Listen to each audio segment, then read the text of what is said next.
Hello and welcome. If it's the first time that you are here and it's the first time that we meet, my name is Harvey Newman. I'm an animator. I work professionally in the industry. I work for EA Dice and I like to share my passion for animation here in this channel. This episode is aimed to all those that are interested in animation, but more specifically, animating for games. How can you become an animator in games just like myself? What does it take? And what kind of steps do you have to follow to get into this beloved industry? I'm gonna break it down the best way I know to hopefully inspire you and guide you in your career to become a games animator. So join me in this episode 18.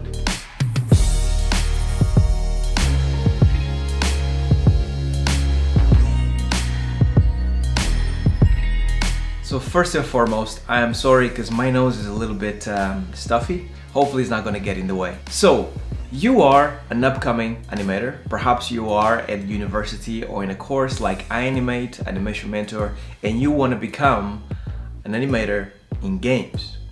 This is something that a lot of people nowadays want to do. Things have changed quite a bit since I started doing it, and games is something very appealing to people. So when I first became interested in animation at the late 90s, early 2000s, it was very different because I think games, it was not such a huge industry as it is nowadays. Most animators that actually ended up in the games industry were animators that were on a path to go to movies, or they came from movies and found games really appealing. For me, I always loved games.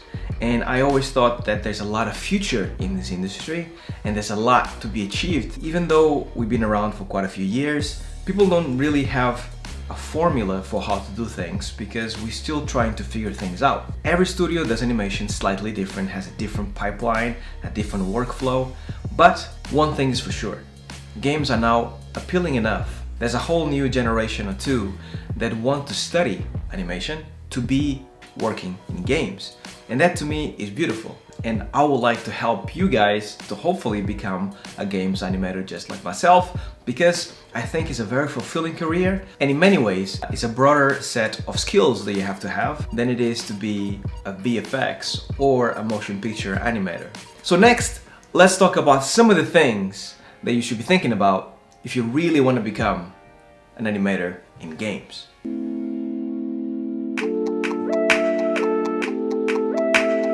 So probably like most of you, I grew up playing games and I loved playing games. There was nothing better than starting a game and finishing a game and having that sense of fulfillment that it gives you, especially when it's a really nice journey. But playing games and making games are two very different things. When it was first clear to me that that was the case, it was when I started working as a QA tester back in London. And I started seeing that playing the same game over and over for a year or two is not fun. When a game lasts like 4 years, let's say, of development, and you have to see that game day in and day out, it can become very tiring. So ask yourself, how much do you really love games? And would you be willing to actually be under a roof with many other people that love games just as much as you, working on one project for a very long period of time, and knowing that not all your ideas are going to be great and not all their ideas are going to be great, and it's just going to be a team effort. So think about that when you think about wanting to work in games. It doesn't matter if it's animation at this point. So I've seen many junior animators or many interns coming along and then realizing the difference between playing games and working in games, and noticing that the two things are not equally as fun. So think about that very carefully before you kind of just dive into wanting to be a games animator. So if you don't know if this is for you, even after studying in university, even after doing a course for like a few years, make sure that you actually kind of go in and intern or talk with someone or have a feeling of how it would be for you to work in a company for a long period of time, making sure that you really would like it and you'd be focused and you'd be passionate about it. If you're not studying yet, then there's a route of being a QA tester. If a company wants you enough or wants QA testing enough, as long as you're an avid gamer and you play games well and you play games fast and you have an eye for catching the details and wanting to break the game or trying to find the flaws, most likely you end up getting a job as a QA tester. And that is really nice because even though QA testing is almost like adjacent to games production, production happens over here, lots of changes happen, and then eventually QA gets it, and then they'll test it and they will tell you if it breaks or if it's better or if you're worst, and it goes back into production and it gets changed again. That's why it's like adjacent to production in a way. But that's good because it gives you a really nice insight of how production is before you actually do that animation degree or you do that design degree or whatever you want to be in games. It's very nice for you to see that reality before you go in. When you finish your degree, it means that you jump in with both feet in and you know exactly what you're going to get into. Some companies are going to be obviously better than others, but the dynamics within a company, a games company, normally are the same. It's a very collaborative process, so it's very nice, but you need to be ready for it. You need to live that reality in order for you to really realize if this is for you or not. So now that we got that out of the way and we know more or less what kind of mindset do we need in order to work for a games company, let's talk about what kind of work do you have to show in order to get accepted into a games company.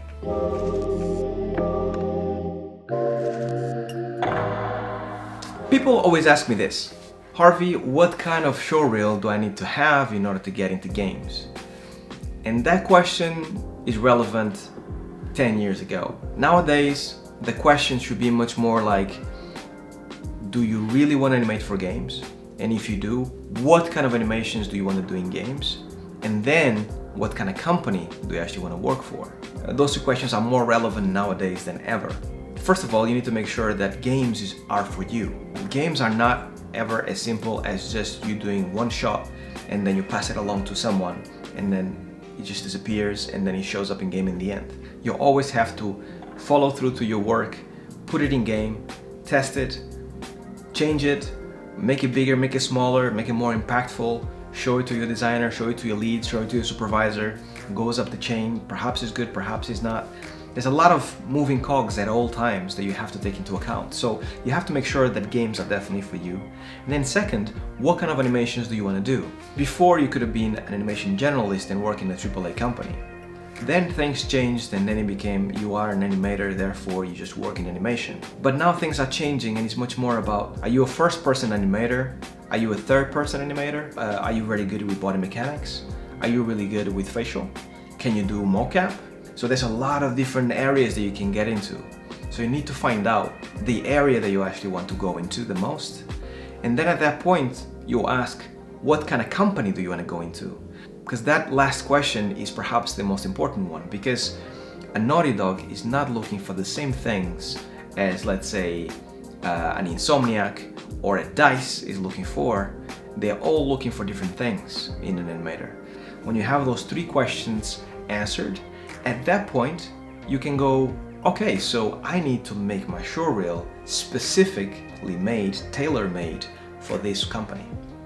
And then the last thing that I would say is this: don't rush it and don't try to apply for like a gazillion different companies. When you have a showreel that is like one showreel fits all, nowadays, since games companies are so big, no longer feels like you're catering for that company. From a company's perspective, when you're looking at a gazillion different showreels, all of them start to look very much like each other when they are generic. But if you do the one showreel doing a first-person animation, and you submit it to a company like Infinity Ward, let's say, and they specifically say we're looking for a first-person animator, then that showreel is going to stand out from the rest because it's showing them how good you are specifically at first-person animations. And can you make the cut is then up to them to decide. Hopefully it's going to be high standard and it's going to be amazing. You're definitely going to be that guy that will go, wow, this is actually something else. So make sure that you ask yourself that. Don't rush it. Make sure you tailor your showreel to a specific company that you want to get into. Once you do get into the industry and once you start working, you're going to have other work that you can showcase. And then maybe you're tired of first-person animations, then you can kind of transition to something else. But either way, you need to show that company something that they are looking for specifically, because then you can stand out from the rest, and that's good. That's real good.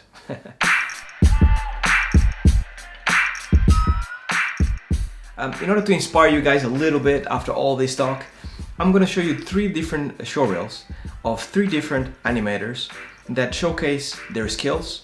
2 of them were juniors, 1 of them is a senior, but all of them show a lot of talent. So first off, I want to talk about Ava. I was lucky enough to be one of the 2 people that actually interviewed her for her job at Creative Assembly. It was Greg and myself, and Ava showed a lot of talent. Her end of the year project was amazing, and her illustrations were amazing.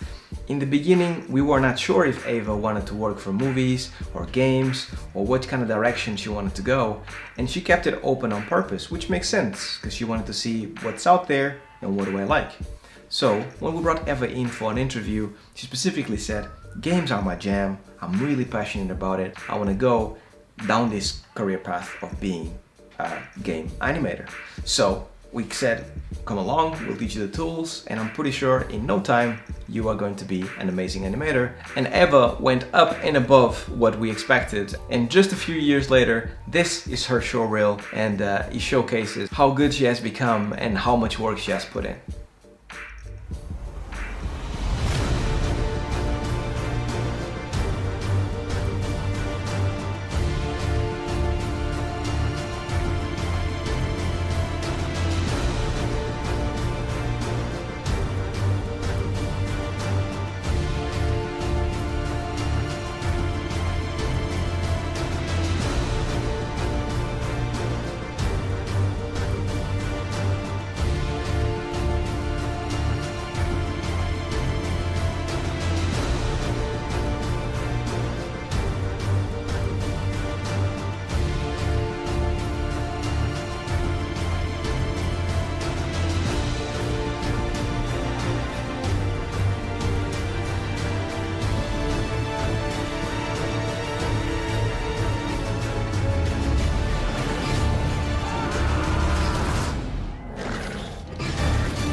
Second showreel that I would like to show you is Oscar's. Oscar actually started at DICE as an intern. Here in Sweden they have a lot of universities specific for games, and those universities always have internships.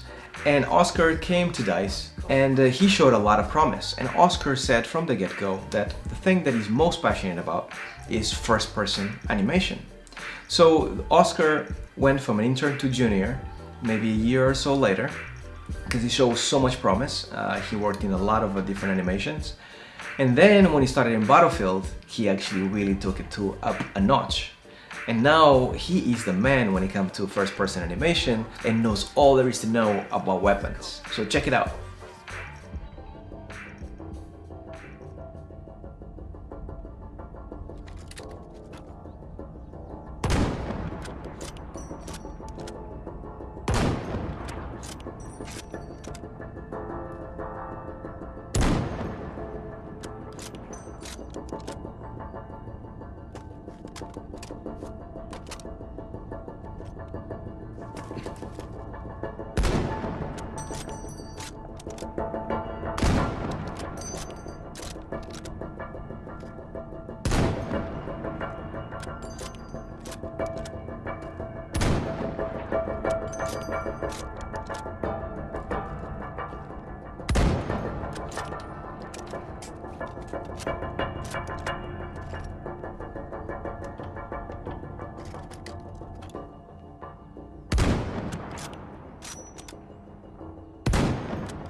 Last but definitely not least, I want to talk about Gabriel, Gab. He was also a senior animator at Creative Assembly when I was there, and from the moment that I got through the door, everyone told me how insanely talented Gabriel was.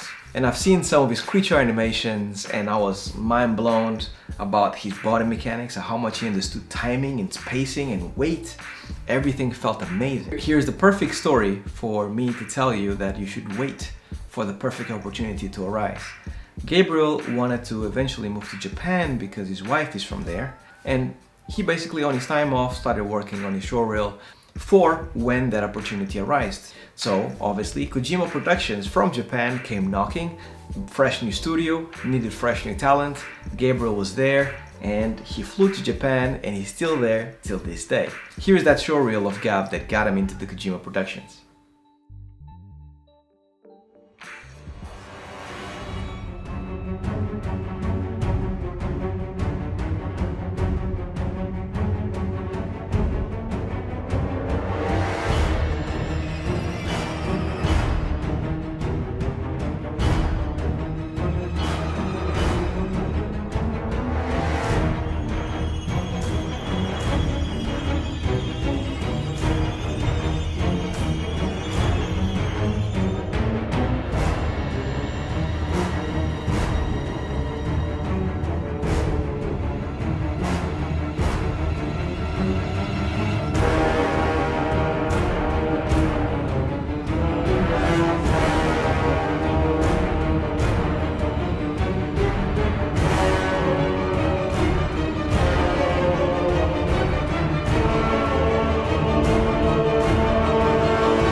And here's a little piece that he shared on Twitter of his animations on the latest Death Stranding trailer.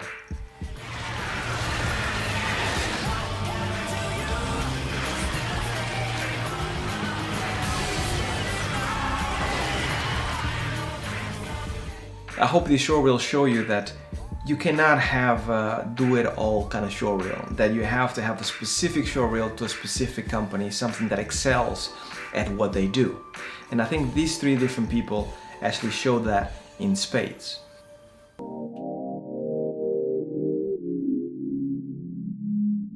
Okay, lastly, I would like to talk about something that perhaps might come a little left field, but is very, very needed. As you are working on your showreel in your dark bedroom by yourself for months or years, working on your reel, making sure that it's of the utmost quality, think about your mindset and where you are mentally, because I feel like when I was chasing it and when I was trying really hard to get into the industry, the only thing I could think of was animation and games and how can I make it in and how comes I'm not getting hired when other people are hired, what am I doing wrong, what am I doing right.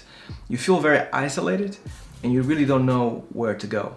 So this is when I suggest mindfulness, meditation, actually taking your time to enjoy time with friends and family and be out there and just taking your mind off animation. Because for me, after spending 3.5 years thinking constantly about the one thing that I wanted to achieve, it became very tiring. And nothing really is as good as you make it to be in your head when it becomes a reality. And once you are in the industry, all those feelings that you had of wanting to get there and there's nothing more that you want kind of just fade away and it just becomes a job. So this is why I think that it's so important that you actually kind of meditate. If you can, like I do, I meditate every day. Take your mind off animation, do something else. This is why I do this YouTube channel. So I can think about something else outside of work. Go out with friends, enjoy the time, go on holidays. Because what happens is, when you do this mindfulness exercise, when you take your mind off animation, when you take your mind off this thing that you want more than life itself, you become better at exactly that thing that you want the most. Because you're not constantly thinking about it, because you're not stressing yourself out, because you don't have that pressure on top of you, it means that you can see things clearly on the long run. You're doing something else, enjoying a nice meal with a friend or whatever, you come back to your desk next day, guaranteed, when you sit down on your desk and you start animating again, that shot that you've been working on for weeks and weeks and weeks is going to feel refreshing, and you're going to have a much better view of what's good and what's bad on that one shot. Because there's nothing worse than having animation fatigue. That means that when you animate something for a very long time, you stop seeing what's good and what's bad. The more attached you get to the work, the more precious it gets, and the more precious it gets, the more it means that you cannot just throw this in the bin because it's not good enough, because you spent so much effort on it. Never see it that way. And just detach yourself from your work, because then you're gonna have an overview. And to me, at least, what helps me the most is definitely meditation, because I feel like if I do it right, and if I do it constantly for a long time, I'm in a state of presence, in a way, not thinking about what's gonna happen in the future, not thinking about what happened in the past. So keep that in mind as you pursue in your career for animation, because this can become very daunting. I remember Keith Lango, which is pretty much like the father of all this video online learning.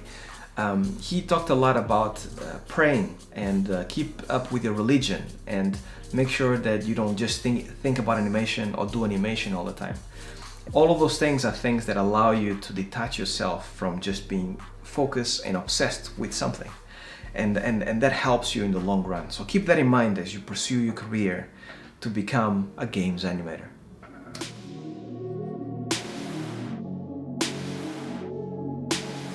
Episode 18 is now done. So this was all about how to become an animator. I hope you took something from it. I hope it inspires you guys that are still not in this industry. Guarantee that if you have the mindset and the willingness and the talent to get in here, nothing is better. I love this industry. It will give you a lot of fulfillment. If you're doing it right now and if you're trying to actually kind of get into the industry, then keep going. Keep going. You will make it. Never think that there's not enough space. This industry is really small. It feels from the outside that the games industry is huge because you keep seeing E3 happening and AAA games and how much billions the games industry is making, and it's bigger than anything else out there. That's kind of how it looks outside. Once you're inside the industry, everyone knows each other. When you actually go to one or two companies, you start seeing like, oh yeah, this guy, I know him. He's a cool guy. Oh, that guy, yeah, I work with him on this project. Everything is small, so there's always space for more people. As I said in the beginning, this industry is really young. We're still learning from it. There's so much space for us to grow. There's so much space for us to go to. And it's gonna be even more awesome in another 10, 20 years when you guys eventually make it and you are kind of kicking it. Maybe we're gonna get to work together. Who knows? If you do, give me a shout. I'd love to know it. That's a wrap for this episode. If you liked it, if you have any comments, any questions about any of this, as always, leave a comment down below. Let me know if it's a thumbs up or thumbs down situation. If it is, then click the button. That would be awesome. Please subscribe if you liked it. So thank you very much for watching this, staying in until the end of the video. I'll see you guys in a week's time. And until then, stay well, stay safe. Peace!